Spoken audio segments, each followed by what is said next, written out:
नमस्कार। दैनिक पत्र पत्रिकाको संगालो कार्यक्रम अखबारमा यहाँलाई हार्दिक स्वागत गर्दछौं। प्राविधिक साथी शंकर भण्डारी र म श्रेया नेपाल। आज मिति 2079 साल भदौ 26 गते आइतबार, आश्विन कृष्ण पक्ष प्रतिपदा तिथि, तदनुसार सेप्टेम्बर महिनाको 11 तारिक सन् 2022, नेपाल सम्वत 1142।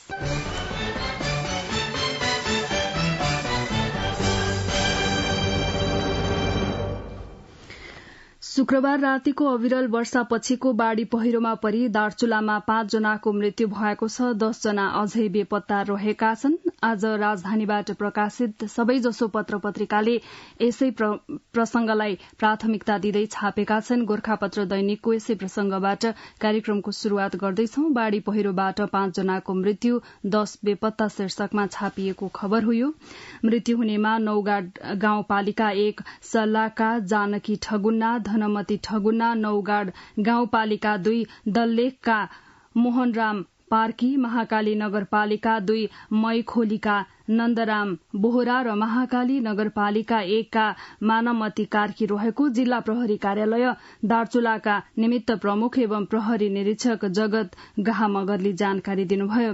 बाढ़ी र पहिरोमा परि बेपत्ता हुनेमा नौगाड गाउँपालिका 1 का चिमडी ठगुन्ना, महामरी ठगुन्ना, नौगाड गाउँपालिका 2 दल्लेखका मणिराम लुहार, महाकाली नगरपालिका 4 का मोहन लुहार र सरस्वती लुहार, महाकाली नगरपालिका 3 डुंगरीका धनसिंह कार्की, उहाँका जेठा छोरा दीपक कार्की र कान्छा छोरा दिनेश कार्की तथा महाकाली नगरपालिका 2 मोल्लाका मानमती साहु रहेको प्रहरीले जनाएको छ। बाढ़ी पहिरोबाट 8 जना घाइते भएका छन्। गम्भीर घाइते 5 जनालाई हेलिकप्टर मार्फत उद्धार गरी जिल्ला अस्पताल दार्चुला ल्याइएको छ। सुर्खेतबाट आएको नेपाली सेनाको एयर एम्बुलेन्स मार्फत नौगाड गाउँपालिका 1 सल्लाहका वीरेन्द्र ठगुन्ना, जयबहादुर ठगुन्ना, फागुनी ठगुन्ना, रम्भादेवी ठगुन्ना र देवसिंह ठगुन्नालाई उद्धार गरिएको हो। घाइते मध्ये वीरेन्द्र ठगुन्नाको अवस्था गम्भीर छ। सल्लाह गाउँमा पहिरो खस्दा उहाँहरू घाइते भएको बताइएको छ। दार्चुलाका सयौं मानिस प्रभावित भएका छन्। महाकाली नगरपालिकाका 62 र नौगाड गाउँपालिकाका 19 गरी 91 घरमा क्षति पुगेको र 263 पशु चौपायामा पनि क्षति भएको प्रहरीले जनाएको छ। प्रहरी निरीक्षक मगरका अनुसार 42 घर पूर्ण क्षतिग्रस्त, 9मा आंशिक क्षति भएको छ भने 40 घर उच्च जोखिममा रहेका छन्। सरकारी संरचनातर्फ दुर्गेश्वरी आधारभूत विद्यालय पण्डोरा र दशरथ आधारभूत विद्यालय बगर बगाएको छ। डुंगरी विद्युत पावर हाउस पूर्ण रूपमा क्षतिग्रस्त छ। लास्कु खोलामा एउटा झोलुङ्गे पुल र एउटा मोटरेबल पुल बगाएको छ। नौगाडमा 2वटा झोलुङ्गे पुल, 2वटा आरसीसी पुल र 2वटा घट्ट बगाएको छ। सवारी साधनतर्फ 6वटा जीप, एउटा ट्र्याक्टर, एउटा जेसीबी बगाएको छ। नौगाड गाउँपालिका 1 नागुमा चट्याङ लागेर स्थानीय बासिन्दाका 200 भेड़ा बाख्रा मरेको स्थानीय श्याम धामीले बताउनुभयो। यसैबीच बाढ़ी पहिरो प्रभावितको खोजी र उद्धारमा नेपाली सेना, नेपाल प्रहरी र सशस्त्र प्रहरीका साथै नेपाल रेडक्रस, स्थानीय बासिन्दा र राजनीतिक दलहरूले सक्रियतापूर्वक काम गरिरहेका छन्। घाइतेको उद्धारका लागि नेपाली सेनाको हेलिकप्टर मार्फत धनगढ़ीबाट राहत सामग्री समेत लगिएको छ। राहत वितरणका लागि उद्योग वाणिज्य तथा आपूर्ति मन्त्री दिलेन्द्र प्रसाद बडु नेतृत्वको टोली समेत दार्चुला पुगेको छ। संघीय र सुदूरपश्चिम प्रदेश सरकारका साथै स्थानीय तहबाट समेत राहत र उद्धार कार्यका लागि पहल भइरहेको छ। महाकाली र लास्कु खोलामा आएको बाढ़ीपछि महाकाली नदी थुनिएको छ। लास्कु खोलादेखि नदी थुनिएर कलौनसम्म बाँध बनेको छ। थुनिएको नदी खुलाउन तथा जोखिममा रहेका स्थानीयवासीको तत्काल उद्धार गर्न माग गरिएको छ। नदी थुनिएपछि दुहु र ब्यास क्षेत्रबाट सदरमुकाम खलंगा आउने जाने बाटो समेत बन्द भएको स्थानीय समाजसेवी हरदेव जोशीले बताउनुभयो। बाढ़ी पहिरोबाट 5 जनाको मृत्यु, 10 बेपत्ता गोर्खापत्र दैनिकले मुख्य खबर बनाएको छ।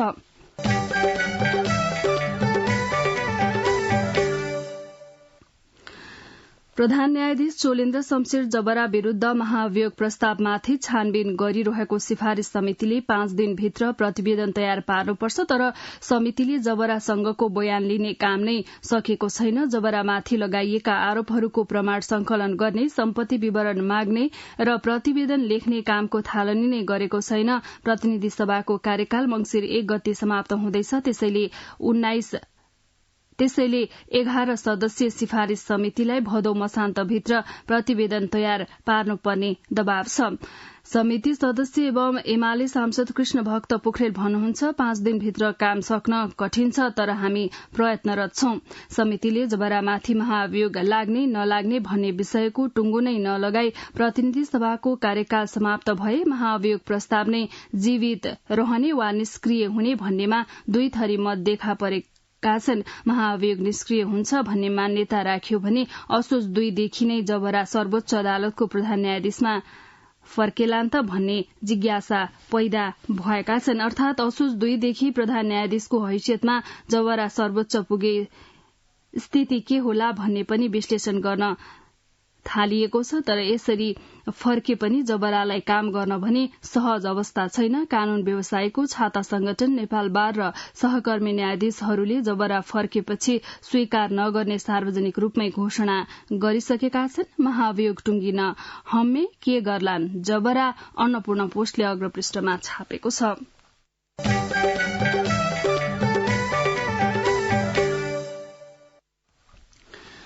सुरक्षा खर्चका कारण निर्वाचन महँगो बन्दै गएको छ। प्रत्येक निर्वाचनमा सुरक्षा खर्चको भार बढ्दै गएको छ।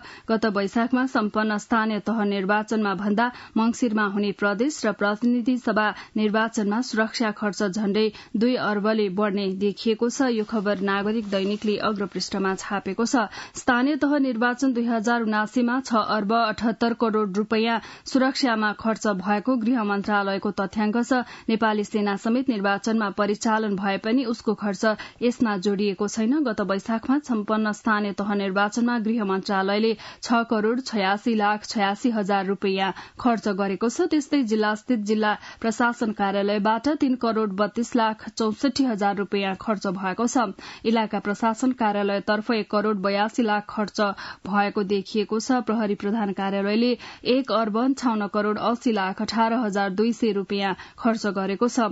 म्यादी प्रहरीतर्फ 4 अर्ब 45 करोड़ 94 लाख रूपैयाँ खर्च भएको छ। सशस्त्र प्रहरी बलले 62 करोड़ 90 लाख 6 हजार 600 रूपैयाँ खर्च गरेको छ। सुरक्षा खर्च बढ़दै गए पनि यसलाई कसरी न्यून गर्न सकिन्छ भन्नेतर्फ सरकारको चासो रहेको छैन। यसैबीच निर्वाचन आयोगले ही मंसिर 4 गते हुने प्रतिनिधि सभा र प्रदेश सभाको निर्वाचनका लागि सरकारसँग 2.5 लाख कर्मचारी मागेको छ। निर्वाचन आयोगका सचिव गोकर्ण मणि दवाडीले आयोगले यसपटक निर्वाचन प्रयोजनका लागि सरकारसँग 2,46,000 कर्मचारी मागेको बताउनुभयो। यो संख्या गत वैशाखमा सम्पन्न स्थानीय तहको निर्वाचनको तुलनामा करिब 5,000 बढ़ी हो। स्थानीय तहको निर्वाचनमा करिब 2 लाख कर्मचारीलाई खटाइएको थियो। निर्वाचनमा सुरक्षा खर्च भार बढ़दै म्यादी प्रहरी र कर्मचारी भत्ता खारेज गरे मितिव्ययी हुन्छ। पूर्व आयुक्त मिश्र नागरिक दैनिकले अग्रपृष्ठमा छापेको छ।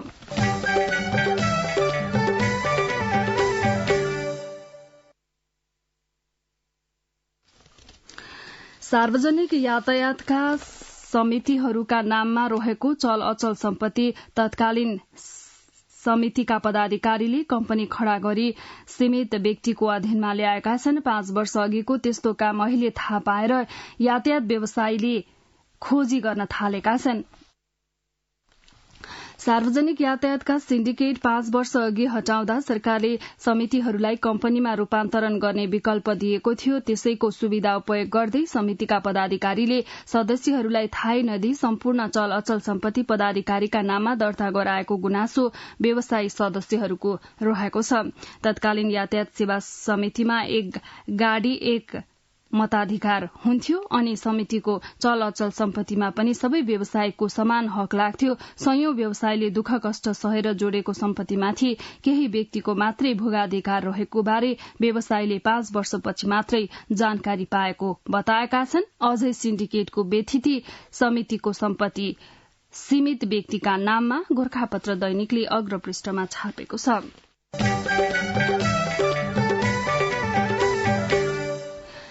तपाईँ यति बेला दैनिक पत्र पत्रिकाको संगालो कार्यक्रम अखबार सुनिरहनु भएको छ। अब एकैछिन विज्ञापन र सन्देश।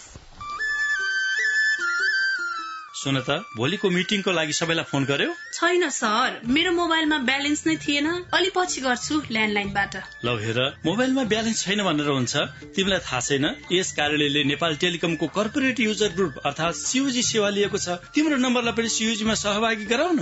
अनि सर, मेरो त प्रिपेड नम्बर हो नि। अहिले नेपाल टेलिकमले प्रिपेड र पोस्टपेड दुवै फोनमा सीयूजी सेवा लागू गरिसकेको छ। सीयूजीमा आबद्ध भएपछि हाम्रो कर्मचारीहरू बीच निशुल्क र नेपाल टेलिकमको नेटवर्कमा सस्तो दरमा फोन तथा एसएमएस गर्न र डाटा चलाउन पाइन्छ नि। तिमीलाई थप जानकारी चाहिएमा नेपाल टेलिकमको वेबसाइट www.ntc.net.np मा हेर न।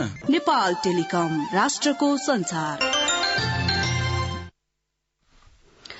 कार्यक्रममा पुनः स्वागत छ। अब विभिन्न दैनिक पत्र पत्रिकामा छापिएका बाँकी खबरहरू। नागरिकता विधेयकमा राष्ट्रपति अझै अन्योलमै, राजधानी दैनिकले अग्रपृष्ठमा छापेको खबरको शीर्षक हो। संसदको दुवै सदनबाट 2 पटक बहुमत सहित पारित नागरिकता विधेयक प्रमाणीकरणका लागि राष्ट्रपति कार्यालय पुगेसँगै राजनैतिक दलका नेता राष्ट्रपति विद्यादेवी भण्डारीको भूमिकालाई लिएर खोजपेजमा उत्रेका छन्। राष्ट्रपति भण्डारी विधेयक स्वीकृत गर्ने कि नगर्ने भन्ने अन्योलमा रहनु भएको छ। यद्यपि संवैधानिक बाध्यता भने यथावत रहेको बताइन्छ। विधेयक प्रमाणीकरण गर्ने कि नगर्ने वा के गर्ने भन्ने बारे राष्ट्रपति आन्तरिक छलफलमा रहेकै बेला 2 कम्युनिष्ट पार्टी अध्यक्षद्वय सार्वजनिक रूपमै खोजपेजमा उत्रिनु भएको हो। नागरिकता विधेयकमा राष्ट्रपति अझै अन्योलमै, राजधानी दैनिकले अग्रपृष्ठमा छापेको छ।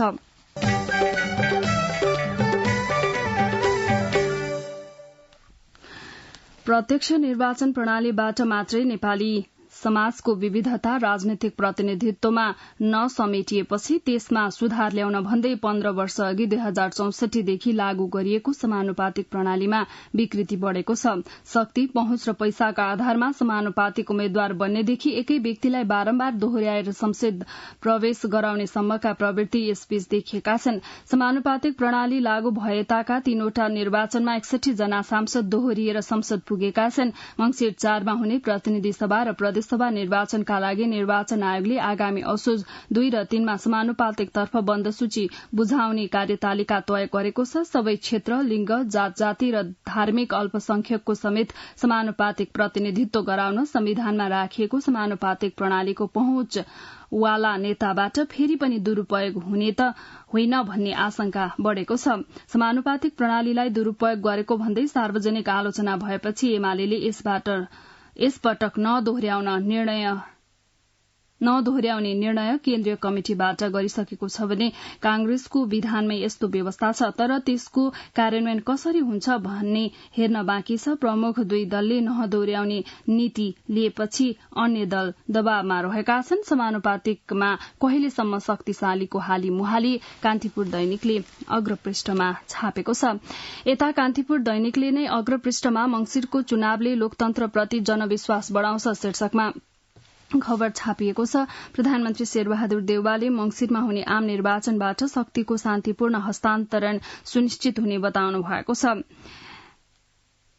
कान्तिपुर मीडिया ग्रुपको आयोजनामा शुरू कान्तिपुर कन्क्लेभको तेस्रो संस्करणलाई शनिबार सम्बोधन गर्दै देउवाले आगामी चुनावले लोकतन्त्रप्रति जनताको विश्वास बढ़ाउने बताउनु भएको हो। मुलुक अब मंसिरमा हुने प्रदेशसभा र संसदीय निर्वाचनको तयारीमा छ।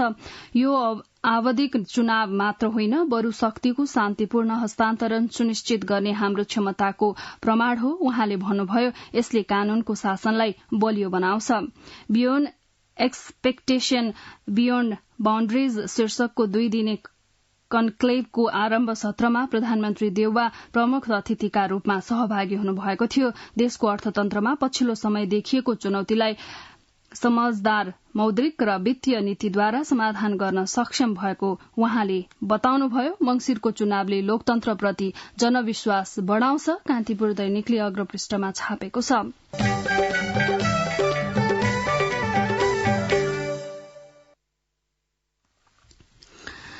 दशैंको मुखमा नेपालीको भान्सा महँगिने भएको छ। भारतले चामल, धान लगायतका खाद्यान्नको निर्यातमा कडाई गर्दै कर लगाएपछि भान्सा महँगो हुन लागेको हो।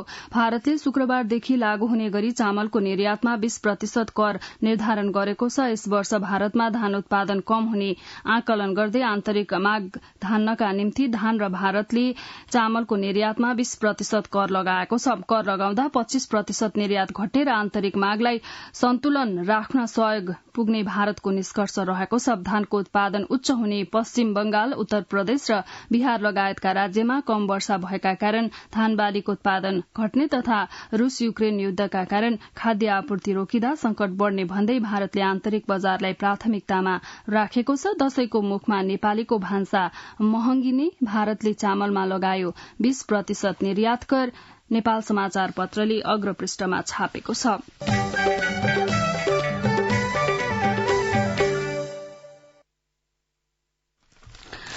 अब विभिन्न दैनिक पत्र पत्रिकामा छापिएका सम्पादकीयहरू।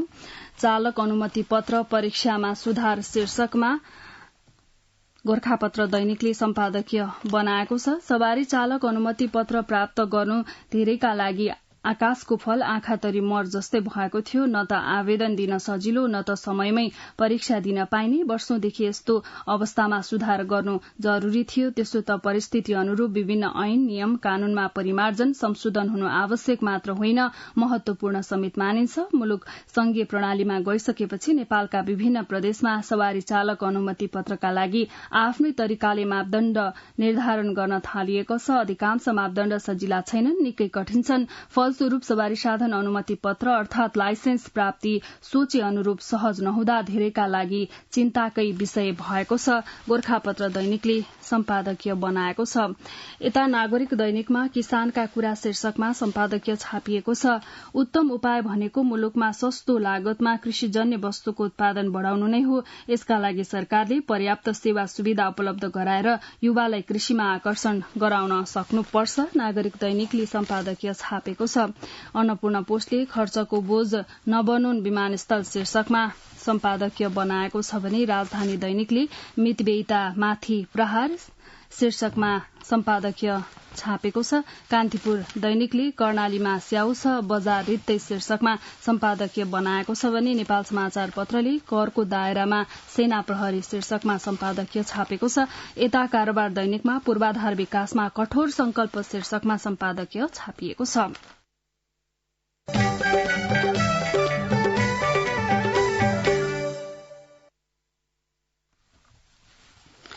विभिन्न दैनिक पत्र पत्रिकामा छापिएका सम्पादकीयपछि अब बाँकी खबर। नेपाल प्रहरीले आगामी 4 मंसिरमा तय प्रतिनिधि सभा तथा प्रदेश सभा निर्वाचनका लागि 1,15,000 म्यादी प्रहरीका लागि भर्ना खुलाउँदैछ। प्रहरी प्रधान कार्यालयका अनुसार आइतबार भर्ना सम्बन्धी सूचना प्रकाशित हुँदैछ भने 30 भदौबाट आवेदन लिइनेछ। नेपाल प्रहरीका केन्द्रीय प्रवक्ता डीआईजी टेक प्रसाद राईले 26 भदौमा म्यादी प्रहरी भर्नाका लागि सूचना प्रकाशित हुने र 30 भदौबाट दरखास्त लिने जानकारी दिनुभयो। राजधानी दैनिकले अग्रपृष्ठमा छापेको छ।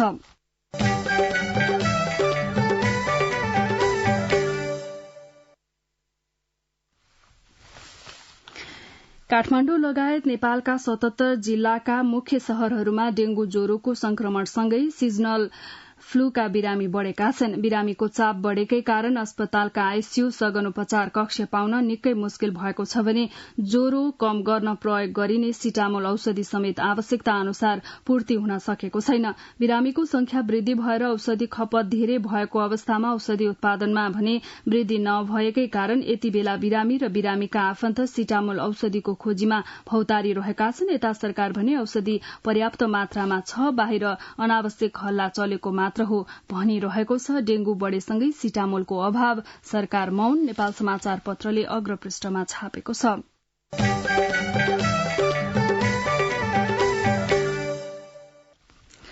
चिनिया नाकामा अड्किएका अरबौंका सामान छुटाउन राज्यका तर्फबाट पहल नभएको भन्दै नेपाल राष्ट्रिय व्यवसायी महासंघले आपत्ति जनाएको छ। उद्योगी व्यवसायीहरूका समस्या समाधान गर्न चासो नदेखाएको भन्दै महासंघले शनिबार विज्ञप्ति जारी गर्दै सरकारको ध्यानाकर्षण गराएको हो। नेपालीहरूको ठूलो चाड दशैं नजिएको तर दशैंमा बेच्नुपर्ने सामान नाकामै रोकिँदा अरबौंका सामान सडेर बिग्रिने अवस्थामा पुगेको महासंघका अध्यक्ष कुमार कार्कीले बताउनुभयो। चीनको अघोषित नाकाबन्दीले व्यवसायी मर्कामा कारोबार दैनिकले अग्रपृष्ठमा छापेको छ।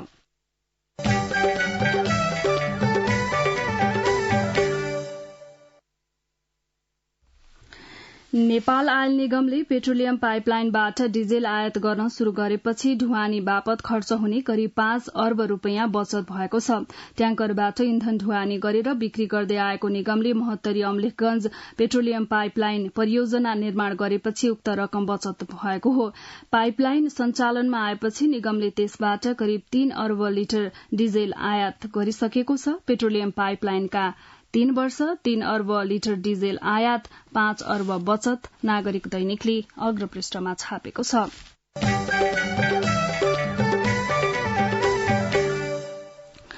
र पूर्व तयारी बिनै हचुवाको भरमा बजेट वक्तव्य मार्फत खारेजीको घोषणा गरिएको बहुचर्चित मेलम्ची खानेपानी विकास समितिलाई फेरि ब्युत्याउने कि अन्य निकायमा गाभ्ने भन्ने अन्यल देखिएको छ। गौरवको आयोजना अन्तर्गतको मेलम्चीको निर्माण प्रभावकारी रूपमा सञ्चालन गर्ने उद्देश्यले गठन गरिएको समिति खारेजीको निर्णय अहिले अलपत्र छ। 2055 सालमा गठन गरिएको उक्त समिति खारेजीको निर्णय हचुवाको भरमा गरेकाले कार्यान्वयन गर्न नसकिएको खानेपानी मन्त्रालयका अधिकारीहरू बताउँछन्। कान्तिपुर दैनिकले भित्री पृष्ठमा छापेको छ।